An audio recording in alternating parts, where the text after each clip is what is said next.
नमस्कार, जोहार। चलिए जानते हैं झारखंड की ताज़ा खबरों को, लेकिन उससे पहले अगर आपने अभी तक इस चैनल को सब्सक्राइब नहीं किया तो सब्सक्राइब कर लें, जिससे कि आपको झारखंड की ताज़ा खबर रोजाना मिलते रहे।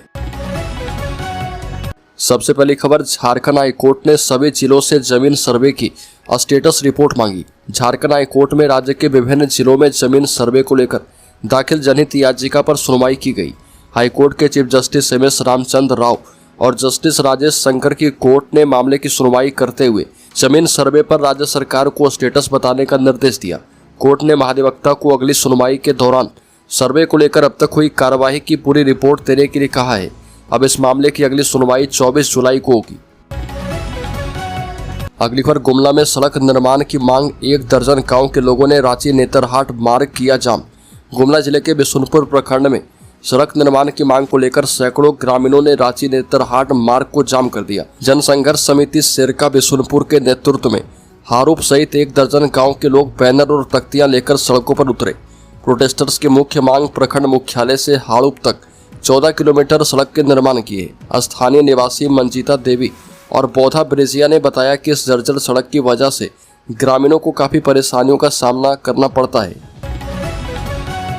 अगली खबर, शेयर ट्रेडिंग के नाम पर लाखों की धोखाधड़ी।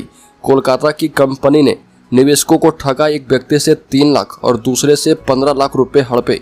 शेयर ट्रेडिंग के नाम पर कोलकाता की एक कंपनी ने कई निवेशकों के साथ बड़ी धोखाधड़ी की। सूचना के पटेल नगर निवासी सत्येंद्र ठाकुर ने शहर थाने में इस संबंध में शिकायत दर्ज करने के लिए आवेदन दिया है। सत्येंद्र ने बताया कि उन्होंने 2014 से 2016 के बीच सोवरन कॉमट्रेड प्राइवेट लिमिटेड में 3 लाख रुपए का निवेश किया था और एक कंपनी कोलकाता के टोलीगंज में स्थित रिजेंट पैलेस में पंजीकृत थी। सत्येंद्र ने IDBI बैंक के माध्यम से पैसे जमा किए थे। अगली खबर, कांग्रेस का संविधान बचाओ अभियान 40 दिन, देश भर में चलेगा आंदोलन। कांग्रेस ने संविधान बदलने के कथित अभियान के खिलाफ 40 दिवसीय राष्ट्रीय आंदोलन के द्वारा संविधान बचाओ अभियान चलाने का निर्णय किया है। प्रदेश कांग्रेस कार्य समिति की बैठक प्रदेश कांग्रेस अध्यक्ष केशव महतो कमलेश की अध्यक्षता में की गई और इस बैठक में यह फैसला किया गया। इसके तहत 20 से 30 मई तक संविधान की प्रति लेकर घर घर संपर्क अभियान चलाया जाएगा। 25 से 30 अप्रैल तक राज्य स्तरीय, 3 से 10 मई तक जिला स्तरीय और 11 मई से 17 मई तक विधानसभा स्तरीय संविधान बचाओ रैली होगी। अगली खबर, स्कूल सर्टिफिकेशन योजना शुरू, 5 से 8 मई तक 750 स्कूलों की होगी ग्रेडिंग। झारखंड शिक्षा परियोजना परिषद ने स्कूल सर्टिफिकेशन योजना शुरू की है। पहले चरण में इस योजना के तहत 5 मई से 8 मई तक 750 स्कूलों का सर्टिफिकेशन किया जाएगा और इसमें 80 CM स्कूल ऑफ एक्सीलेंस, 325 प्रखंड स्तरीय आदर्श विद्यालय और 345 प्रियम श्री विद्यालयों को शामिल किया जाएगा। राज्य के सरकारी विद्यालयों की गुणवत्ता को नया आयाम देने और विद्यालयों के बीच स्वस्थ एवं पारदर्शी प्रतिस्पर्धा विकसित करने के लिए स्कूल सर्टिफिकेशन का कार्य वर्ष में 2 बार किया जाएगा। अगली खबर, इलेक्ट्रिक वाहनों की बैटरी के लिए चेकोस्लोवाकिया के टेस्ला ग्रुप ने झारखंड में गीगा फैक्ट्री लगाने का मुख्यमंत्री को दिया प्रस्ताव। मुख्यमंत्री हेमंत सोरेन और झारखंड के प्रतिनिधिमंडल ने बार्सिलोना में निवेश, खेल विकास और उद्योग से जुड़ी कई अहम बैठकों में हिस्सा लिया और इसमें झारखंड सरकार को MOU का प्रस्ताव दिया गया है। कहा गया कि यह सहयोग खेल इकोसिस्टम, खासकर फुटबॉल खेल के विकास को बढ़ावा देगा। CM ने चेकोस्लोवाकिया के टेस्ला ग्रुप AS के CEO डुसान लिचार्ड से भेंट की। लिचार्ड्स ने झारखंड में इलेक्ट्रिक वाहनों की बैटरी के लिए गीगा फैक्ट्री स्थापित करने का प्रस्ताव दिया है। अगली खबर, राज्य के कोडरमा जिले के शर्मा बुक सेंटर में SDO का छापा। असली कीमत छिपाकर दोगुने दाम में बेच रहा था किताब, गोदाम से स्टिकर लगाने वाली मशीन मिली। कोडरमा में SDO रिया सिंह के नेतृत्व में जिला प्रशासन ने झुमरी तिलैया शहर के सबसे बड़े किताब विक्रेता शर्मा बुक सेंटर की दुकानों और गोदाम में छापेमारी की। इस छापेमारी ने सबको चौंका कर रख दिया है। DC मेघा भारद्वाज के निर्देश और अभिभावक संघ की ओर से मिली शिकायत के बाद यह कार्रवाई की गई। कार्रवाई के दौरान ये पता चला कि शर्मा बुक सेंटर किताबों की प्रिंट रेट पर अपना छापा हुआ कीमतों का स्टिकर लगाकर किताबें बेचता था। अगली खबर, जमशेदपुर में करनी सेना के राष्ट्रीय उपाध्यक्ष की हत्या के मामले में SSP ऑफिस का राष्ट्रीय अध्यक्ष ने घेराव किया। कहा कि हफ्ते भर में न्याय मिले नहीं तो आंदोलन करेंगे। जमशेदपुर में करनी सेना के राष्ट्रीय उपाध्यक्ष और प्रदेश अध्यक्ष विनय कुमार सिंह की हत्या के 48 घंटे के बाद अंतिम संस्कार किया गया। और इस दौरान करनी सेना के राष्ट्रीय अध्यक्ष डॉक्टर राज शेखावत भी सुवर्ण रेखा बर्निंग घाट पहुंचे। यहाँ पर अंतिम संस्कार में शामिल होने के बाद अपने समर्थकों के साथ वह पैदल ही जमशेदपुर एसएसपी आवास पहुंचे। वहां पहले से सीसीआर डीएसपी और ट्रैफिक डीएसपी के नेतृत्व में पुलिस फोर्स तैनात थी। अगली खबर, बोकारो मुठभेड़ के बाद सर्च ऑपरेशन में नक्सली अनीता और घायल दयानंद गिरफ्तार। झारखंड के बोकारो जिले में लुगु पहाड़ पर 21 अप्रैल 2025 को हुई मुठभेड़ के बाद सुरक्षा बलों ने सर्च अभियान में बड़ी सफलता हासिल की। इस अभियान के दौरान 2 नक्सलियों अनीता और दयानंद को गिरफ्तार किया गया है। गौरतलब है कि मुठभेड़ में 1 करोड़ रुपए के इनामी नक्सली प्रयाग माझी उर्फ विवेक सहित 8 नक्सली मारे गए थे। मुठभेड़ के बाद सुरक्षा बलों ने लुगुबुरु जंगल और आसपास के क्षेत्र में गहन तलाशी अभियान शुरू किया। अगली खबर, 103 एकड़ जमीन हथियाने और मनी लॉन्ड्रिंग मामले में ईडी का एक्शन। झारखंड बिहार के 16 ठिकाने पर छापा। ईडी ने झारखंड के बोकारो में वन और राजस्व विभाग की 103 एकड़ भूमि फर्जी दस्तावेजों के आधार पर हथियाने के मामले में जांच शुरू कर दी है। ईडी ने सुबह 6 बजे से झारखंड और बिहार के 16 ठिकाने पर एक साथ छापेमारी शुरू की। छापेमारी में निवेश संबंधी दस्तावेज, जमीन के कागजात समेत अन्य चीजें मिली है। ईडी ने वन भूमि को अपने नाम पर म्यूटेशन करवाने वाले इजहार अंसारी के आवास पर तो छापेमारी की ही, कांके जमीन घोटाले में आरोपित सीओ दिवाकर द्विवेदी के धनबाद आवास पर भी पहुंची। अगली खबर, रिम्स निदेशक बर्खास्त के मामले में भाजपा नेता प्रतुल सहदेव ने की सीबीआई जांच की मांग। भाजपा के प्रदेश प्रवक्ता प्रतुल सहदेव ने कहा कि स्वास्थ्य मंत्री बताएं कि क्या 14 करोड़ के पेमेंट के उनके दबाव को नहीं मानने के कारण रिम्स निदेशक को हटाया गया। प्रतुल सहदेव ने कहा कि रिम्स की जीबी की बैठक में अनधिकृत व्यक्तियों को प्रवेश की किसने अनुमति दी। प्रतुल सहदेव ने जीबी की पूरी बैठक का सीसीटीवी फुटेज रिलीज करने की मांग की। एजी की गंभीर आपत्तियों के बावजूद स्वास्थ्य मंत्री क्यों भुगतान का दबाव बना रहे। प्रतुल सहदेव ने पूरे प्रकरण की सीबीआई जांच की मांग की। अगली खबर, बिहार झारखंड में ईडी की कार्रवाई पर संजय सेठ ने कहा कि भ्रष्टाचारियों को नहीं मिलेगी छूट। झारखंड और बिहार के विभिन्न जिले में जमीन घोटाले के मामले में ईडी की छापेमारी पर केंद्रीय रक्षा राज्य मंत्री और सांसद संजय सेठ ने टिप्पणी की। उन्होंने कहा कि जांच एजेंसियां पुख्ता सूचनाओं के आधार पर कार्रवाई करती है। इसके साथ ही उन्होंने यह भी साफ कर दिया कि भ्रष्टाचारियों को बख्शा नहीं जाएगा। संजय सेठ ने कहा कि जब ईडी को पुख्ता जानकारी मिलती है तब कार्रवाई होती है।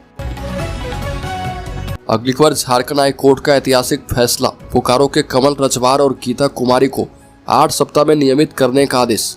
झारखंड हाई कोर्ट ने बोकारो जिला के महिला बाल विकास कार्यालय में वर्ष 2008 से संविदा आधार पर कार्यरत 2 कर्मियों कमल रजवार और गीता कुमारी को नियमित करने का महत्वपूर्ण आदेश जारी किया। जस्टिस दीपक रोशन की खंडपीठ ने दोनों की याचिका पर सुनवाई करते हुए झारखंड सरकार के महिला कल्याण एवं महिला बाल विकास विभाग के सचिव को 8 सप्ताह के भीतर इन्हें नियमित करने का निर्देश दिया है। यह फैसला सुप्रीम कोर्ट के उमा देवी बनाम कर्नाटक सरकार के ऐतिहासिक निर्णय के आधार पर लिया गया। अगली खबर, झारखंड में मनरेगा का खजाना हुआ खाली 611 करोड़ रुपए की उधारी। महात्मा गांधी राष्ट्रीय ग्रामीण रोजगार अधिनियम की झारखंड में स्थिति अच्छी नहीं है। केंद्रीय ग्रामीण विकास मंत्रालय योजना मद का आवंटन नियमित नहीं दे रहा। सामग्री मद में पिछले 6 महीनों से आवंटन नहीं आया। परिणाम स्वरूप वेंडरों का बकाया लगातार बढ़ता जा रहा।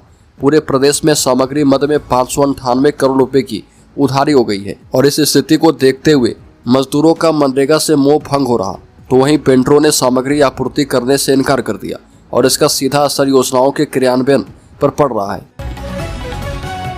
अगली खबर, बोकारो मुठभेड़ में मारे गए 8 नक्सली में से 7 लाशों पर कोई दावा नहीं। 100 लेने तक नहीं पहुंचे परिजन। झारखंड के बोकारो के लुगु पहाड़ में पुलिस मुठभेड़ के दौरान मारे गए 8 नक्सलियों का पोस्टमार्टम चास स्थित पोस्टमार्टम हाउस में किया गया, लेकिन मारे गए नक्सलियों के परिजन या उनके समर्थक अब तक सामने नहीं आए।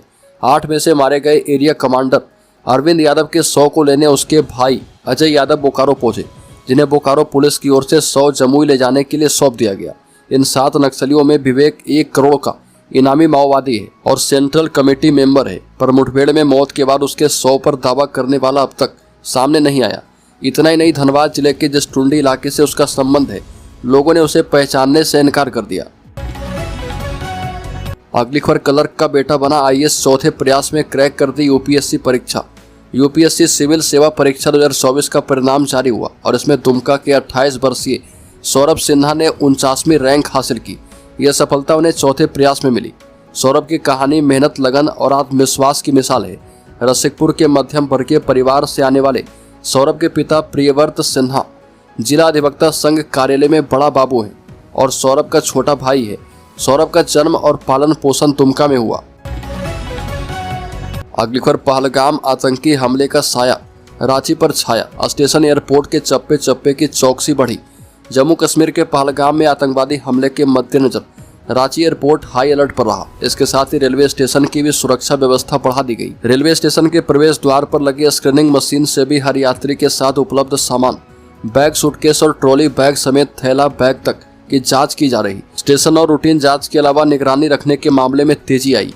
जीआरपी एवं आरपीएफ की टीम स्टेशन परिसर में मौजूद हर यात्री की गतिविधियों पर नजर बनाए हुए दिखे हैं। अगली खबर, झारखंड में दाखिल खारिज को लेकर नया अपडेट, अधिकारियों की बढ़ी टेंशन। रांची के उपायुक्त मंजुनाथ भजंत्री ने सभी अंचल अधिकारी को स्पष्ट निर्देश देते हुए कहा कि अंचल में आने वाले दाखिल खारिज करने में बिना कारण के देरी करने पर अब एक्शन होगा। उन्होंने दाखिल खारिज भूमि संबंधित मामले जिन अंचलों में काफी समय से लंबित है वैसे अंचलों की सूची बनाने का निर्देश दिया है। साथ ही में उपायुक्त द्वारा कहा गया कि जो दाखिल खारिज के मामले अंचलों में आते हैं उन्हें बिना जायज कारण के अस्वीकृत न करें। अस्वीकृत करने से पहले ऐसे मामलों का अच्छे से मूल्यांकन कर लें।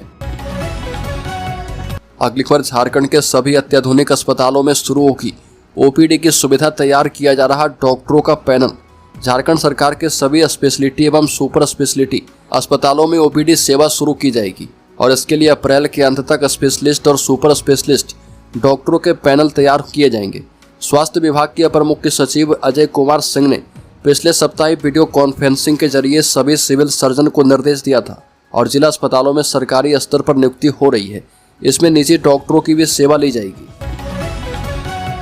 अगली खबर, झारखंड के शेयर होल्डर्स इन्वेस्टर्स के लिए दिन के ऊपरी स्तर से 500 अंक गिरा सेंसेक्स, 200 अंक चढ़कर 79,800 पर कारोबार कर रहा। हफ्ते के तीसरे कारोबारी दिन 23 अप्रैल को शेयर बाजार में तेजी है। सेंसेक्स करीब 200 अंक चढ़कर 79,800 के स्तर पर कारोबार कर रहा। निफ्टी में करीब 50 अंक की तेजी है और इस 24,200 के स्तर पर है। शुरुआती कारोबार में सेंसेक्स 80,250 के ऊपर चला गया था। अभी डे हाई से इसमें करीब 500 अंक की गिरावट है।